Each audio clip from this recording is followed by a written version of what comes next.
रात के ठीक 2 बजे थे। पूरा शहर सो रहा था, पर नेहा की आंखों से नींद कोसों दूर थी। उसके कमरे में हल्की सी पीली रोशनी जल रही थी और सामने दीवार पर टंगा वो पुराना आईना, जिसे वो हमेशा नजरअंदाज करती थी। लेकिन आज कुछ अजीब था। वो आईने में देख रही थी और उसे लगा जैसे कोई उसे देख रहा है। सिर्फ उसकी परछाई नहीं, कोई और भी वहां था, उसी आईने के भीतर, उसकी शक्ल में। पहले तो उसने सोचा कि यह नींद की कमी का असर है, लेकिन फिर उसने साफ देखा आईने में उसका चेहरा मुस्कुरा रहा था, जबकि असली नेहा बिल्कुल चुप थी। उसकी रूह कांप उठी। उसने झट से पर्दे गिराए, लाइट बंद की और बिस्तर पर जाकर लेट गई। पर आंखें बंद करते ही वही चेहरा सामने आने लगा। वो मुस्कुराता, सिर झुकाता और जैसे कहता, मुझे देखो नेहा।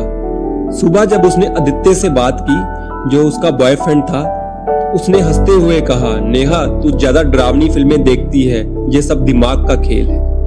नेहा ने कुछ नहीं कहा, लेकिन अंदर एक डर का घर बन गया था। उसने तय किया आज रात वो आईने को ढक देगी। उसने आईने पर सफेद चादर डाल दी, पर जब रात आई चादर खुद ही हिलने लगी, धीरे धीरे नीचे गिरी और आईने से वही आवाज आई, क्यों छिपती हो मुझसे। नेहा के गले से आवाज तक नहीं निकल रही थी। उसने फोन उठाया, पर नेटवर्क गायब था। चारों ओर सन्नाटा, बस उस घड़ी की टिक टिक और फुसफुसाहट, मैं तुझमें ही तो हूं। अगले दिन उसने घर छोड़ने का फैसला किया, पर जिस वक्त वो सूटकेस पैक कर रही थी, आईने के शीशे में एक छोटी सी दरार उभर आई और उसमें से किसी लड़की की परछाई दिखी, जो उसकी तरह ही कपड़े पहनी थी। नेहा ने डरते हुए कदम पीछे खींचे, लेकिन आवाज आई, भागोगी तो और फंस जाओगी। वो गिर पड़ी, उसका सिर दीवार से टकराया और कुछ पल के लिए सब अंधेरा हो गया। जब आंख खुली, उसने खुद को आईने के सामने बैठे पाया, पर यह कैसे हुआ उसे याद नहीं था। आईने में उसका चेहरा शांत था, पर उसकी आंखों में खून जैसी लाली थी।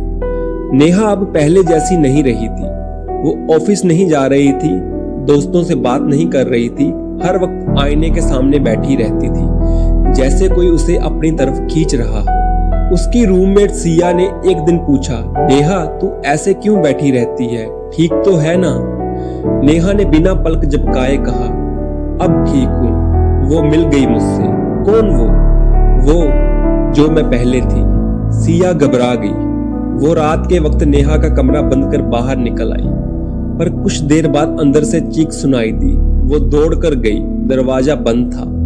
खोलने की कोशिश की तो अंदर से सिर्फ एक आवाज आई, अब नेहा नहीं रही। अगली सुबह जब पुलिस पहुंची, कमरे में सिर्फ टूटा हुआ आईना था।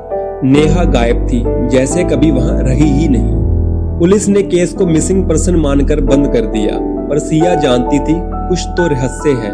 कुछ दिनों बाद उसे एक अजीब फोन कॉल आया। फोन की दूसरी तरफ एक लड़की की धीमी आवाज थी, सिया मैं नेहा बोल रही हूँ। सिया सन रह गई। नेहा तू कहाँ है? आवाज आई आईने के पार, और कॉल कट गया। सिया ने तय किया कि वो सब जानकर रहेगी। वो उसी घर वापस गई जहां वो दोनों रहती थी। कमरा खाली था, बस आईना दीवार पर फिर से टंगा था, अब बिल्कुल नया लग रहा था। वो डरते हुए उसके पास गई, आईने में खुद को देखा और फिर पीछे नेहा खड़ी थी मुस्कुराते हुए। सिया पलटी, पीछे कोई नहीं था। फिर से आईने की ओर देखा, अब नेहा का चेहरा और करीब था। सिया चिल्लाई और दरवाजा खोलकर बाहर भागी, पर दरवाजा जैसे बंद हो चुका था। हर तरफ अंधेरा और सिर्फ वो आवाज, अब तेरी बारी है। 3 दिन बाद वो घर खाली मिला। पड़ोसियों ने बताया रात में किसी लड़की की चीख सुनी थी। फिर सन्नाटा। पुलिस ने जांच की, कोई सबूत नहीं मिला। बस एक चीज अजीब थी, आईने में 2 परछाइयां थी और दोनों मुस्कुरा रही थी। कहानी यही खत्म नहीं होती। कुछ हफ्तों बाद वो घर किराए पर फिर किसी और को दे दिया गया।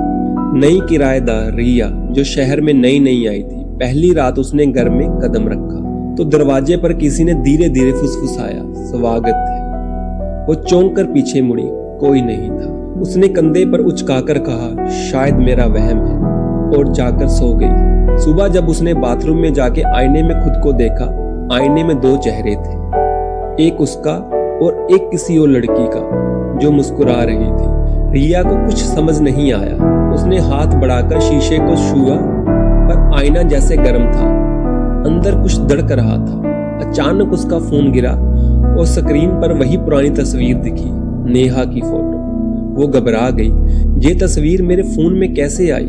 उसने फोटो डिलीट करनी चाहिए पर स्क्रीन पर लिखा आया, फोटो डिलीट नहीं की जा सकती, आईना सक्रिय है। रिया ने भागने की कोशिश की पर कमरे का दरवाजा अपने आप बंद हो गया। आईने में अब सिर्फ वो नहीं थी, 3 परछाइयां दिख रही थी, नेहा, सिया और अब रिया। अगली सुबह पड़ोसी ने पुलिस को फोन किया।